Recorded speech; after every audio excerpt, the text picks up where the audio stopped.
Hello and welcome to Trying Times. Also, Happy New Year. If you're new here, then New Year, New Year. Happy New Year. If you're new here, I just want to be the first to say welcome. We're kind of besties now. I hope you're having an amazing day, morning, afternoon, evening, whenever you're listening to this. I hope you're having a great one. And I'll introduce myself. My name's Carmen. I host this show that basically talks about all the trying times that we experience in life. Some of those can be sentimental, some of those can be embarrassing, some of them might be a little bit funny. It's kind of like a range of really whatever. But that's what this show is. And so I appreciate you being here and joining me and sharing your time. For the very first episode of 2026, I wanted the first episode to be something that focuses on small things, details in particular. For instance, coming just out of the holidays, I noticed something really special about how we tend to attach meaning to the smallest of details and to the smallest of things. And that can be in routine, it can be in tradition, it can be in anything. But I think it's amazing how, as humans, we attach this sort of like comfort to everything, or we might find comfort in things. So that's what this episode's gonna be about. I think this could range from so many different instances, whether it be the change of a season, a song that we replay during a specific moment, or a tiny memory that somehow becomes a core one without us realizing it in that very moment.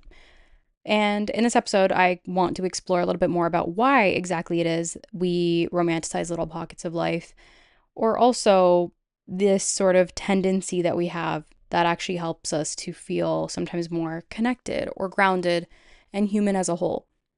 So, yeah, it's kind of about the emotional weight that we place on moments that might seem simple on the surface, but sit with us much longer after they happen.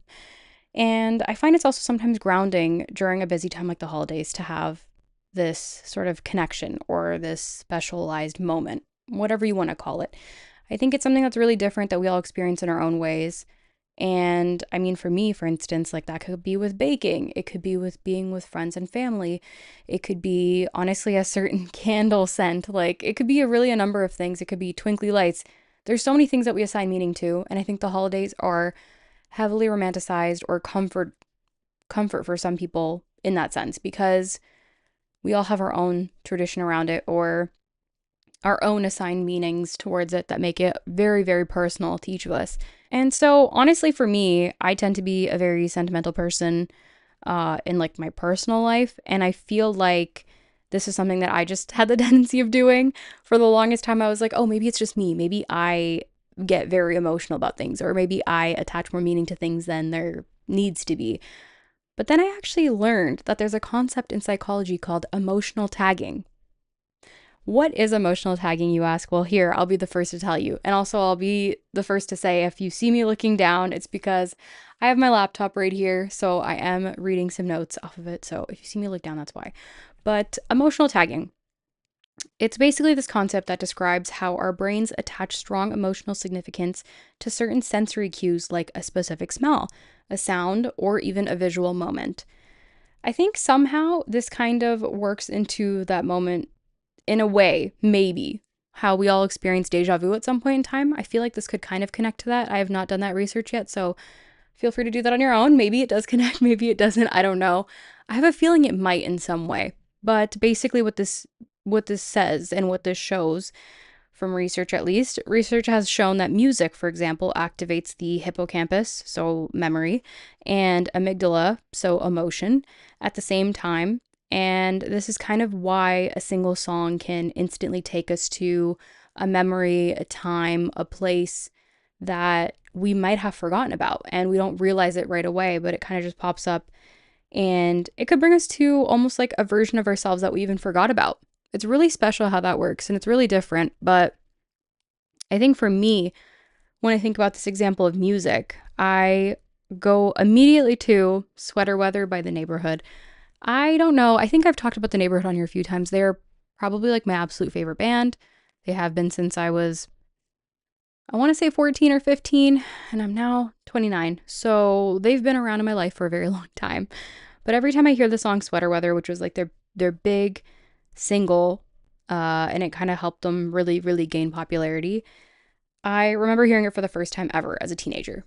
And this means going back to a time when I was in high school. I was around a completely different group of people.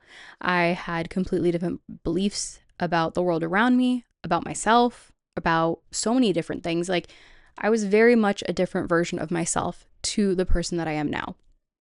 And honestly, it's kind of amazing. Like, I feel as though from that era in time, it's very possible I've forgotten so much, or maybe I've lost meaning to a lot of things because I've just not prioritized memorizing things. Of course, you can't remember everything as a person, but I think especially those high school years, I've tuned a lot of it out to the point where I don't remember a lot of it.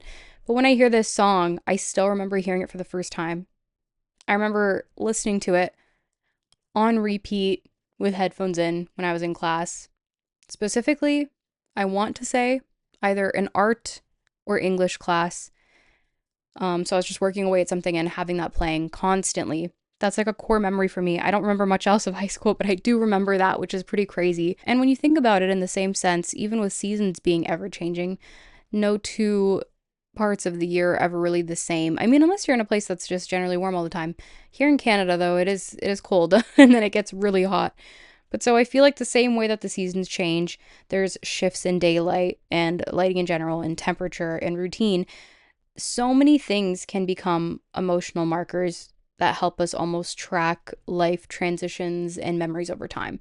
So kind of like I just said, the same way that I forgot so much of, I guess, like my high school experience, or if I think back on like my university experience, obviously I'm not going to be able to remember everything about it, but I know there are random times where like I'll think back on a memory, and a lot of the time that'll have to do something with either a person, a scent, a sound, something that helps me to, I guess, in this concept, emotionally tag that moment in time or that era of time, and then it comes back to me. And I'll go ahead and add this on too, because it's 2026. There's a huge trend going around right now where people are posting photos and videos of themselves from 2016 now that it's officially been 10 years since 2016. That's so crazy to think about. And I'm going to keep not reminding myself that it's been 10 years. But a lot of people have been posting photos and videos from that era of time. I too have done that on my Instagram story. And it's crazy to see the difference and the change as like people. Obviously, yeah, in 10 years of time, of course, you're going to change as a human and things are going to change around you. But like going back and listening to a few songs from that point in time really brought me to specific core memories that I had in my university experience and in my experience of getting to live with one of my really good friends and just like that whole era. And it feels so far away, but it's really, really interesting to me how a song can pull me back into it as though it was just last week. It's kind of beautiful and it's also very sentimental. And I feel like for me, the biggest marker or emotional tagging experience, I know I said like scent, sound, people, those things still sound true for me. But I will say, I think certain songs or seasons more so can transport me.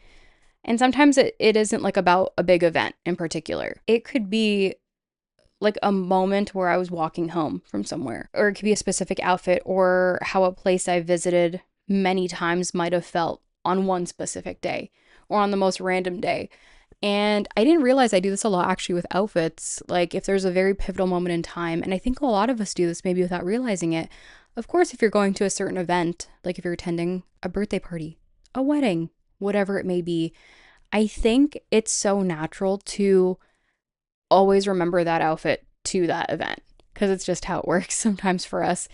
Or sometimes if you buy like, I don't know, a pair of shoes that you really love, or maybe you're gifted something like a perfume or jewelry, it's something that really sticks with you for a long time. I think sometimes the way that we can place almost articles to a time or a place or an experience, you can do the same thing with scents like perfumes, candles. I know for me, there are certain people in my life that I'm very close to who might wear a certain scent for a long enough period of time where I start to associate that sound with them. So I could be out and about and walking around a crowded city, and if I smell a similar perfume, then I'm like, oh my God, I suddenly think of them. And I think that that's such an interesting thing how we just do that as people. And I think going a little bit more off of the piece of certain songs or music or artists, there's like different eras for different artists for me in my life too, that can help to mark different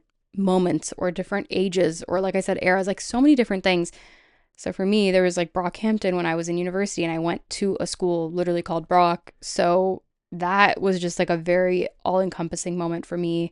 I think for like 2 of the years out of the 4 that I was there, which is pretty crazy. And then when I was in high school, a huge thing for me was obviously the neighborhood, as I just said.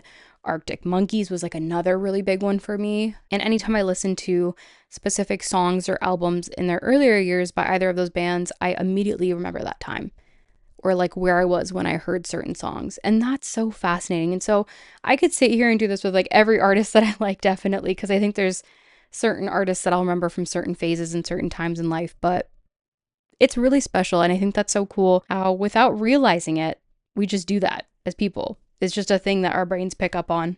And we don't really realize it until we're sitting down like this to analyze it. So I think it's oddly like a very, I don't want to say oddly. I find that there's something healing in letting small things like this carry meaning. And I think in some ways it kind of helps to soften life because everything realistically is quite unpredictable and you can never be fully prepared for anything all of the time. That's something I'm starting to learn. And that is somebody who's an over preparer with everything.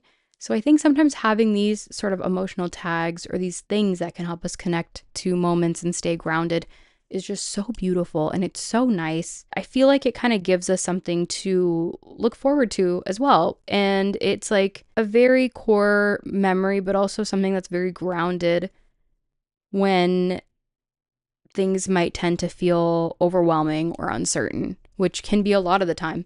So I think it's really nice. And I think for me in particular, romanticizing little moments has always helped to slow down and notice my life instead of rushing past it, which is something that I'm very guilty of a lot of the time. And I think a lot of people are, especially during times that can feel a little bit like harder to ground yourself in. I think having these anchors, in a way, I like calling them anchors maybe, could be nice. And it makes sense why we romanticize certain things. I think a lot of people do this with artists and with music and different forms of art. And it makes sense to me why, because it's something that helps you slow down and appreciate things instead of just continuously rushing past it.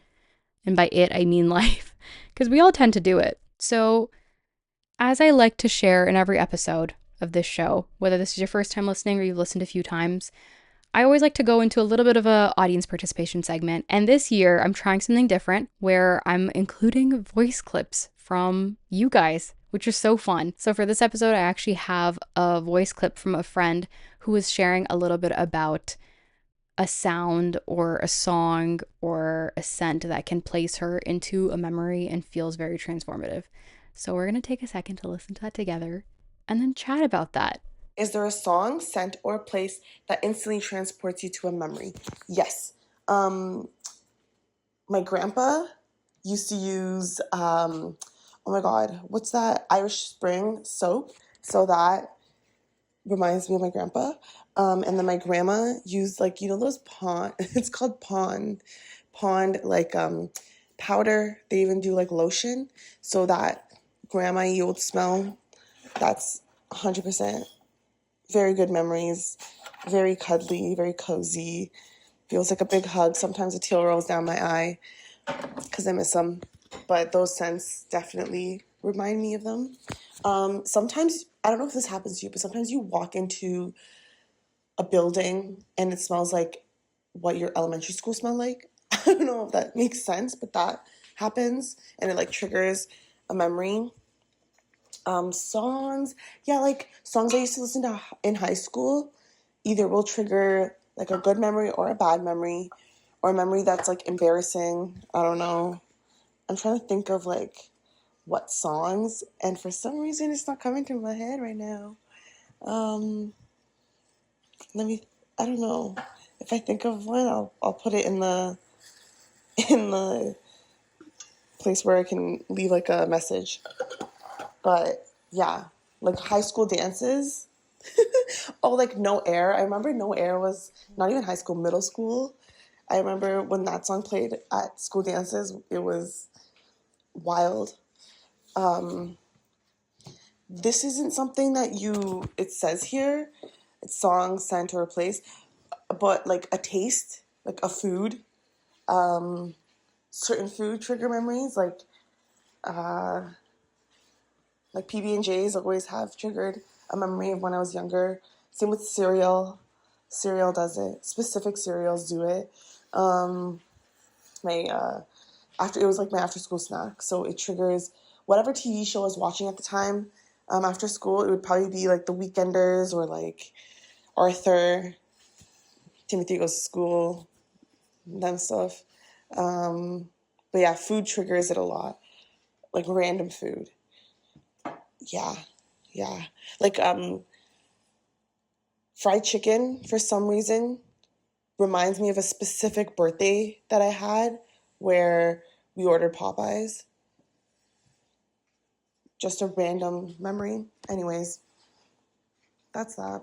Thank you so much to Jigisha for sharing that. I appreciate that. That was such a heartfelt and detailed answer. And honestly, that meant the world to me.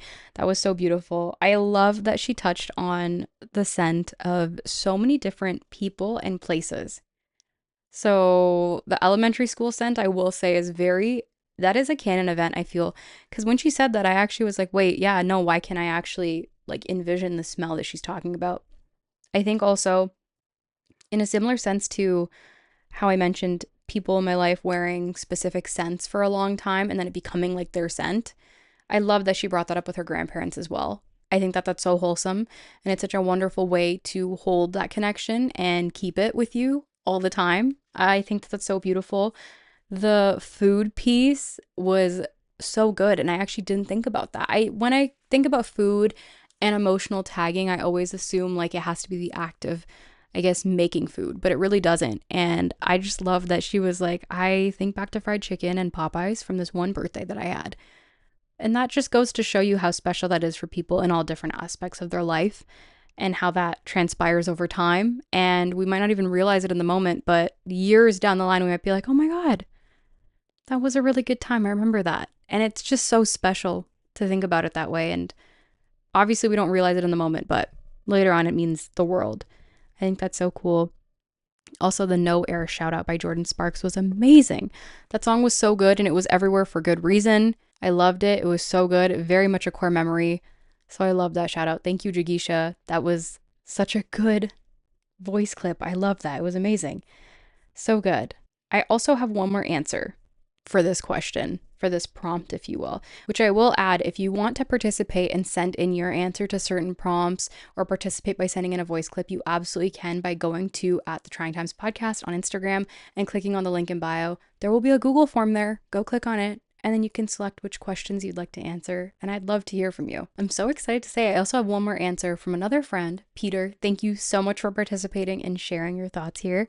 So, again, to the prompt, is there a song, scent, or place that instantly transports you to a memory? As for song, Peter shared Ethel Cain, Willow B. Tucker, I Will Always Love You. And then attached a video on a paddleboard too and said, this has been my most recent happy place I go to in my head when I need to remind myself there are better days ahead. Can't wait to be back there. That's so beautiful. And I love that. And that also goes to show with that one single prompt and that one thought of, okay, is there something that takes me back to a time or a place that I really enjoyed or that I experienced and I can't forget, or maybe it just comes up here and there and you don't realize it, whether that be fried chicken or a happy place that you think of often.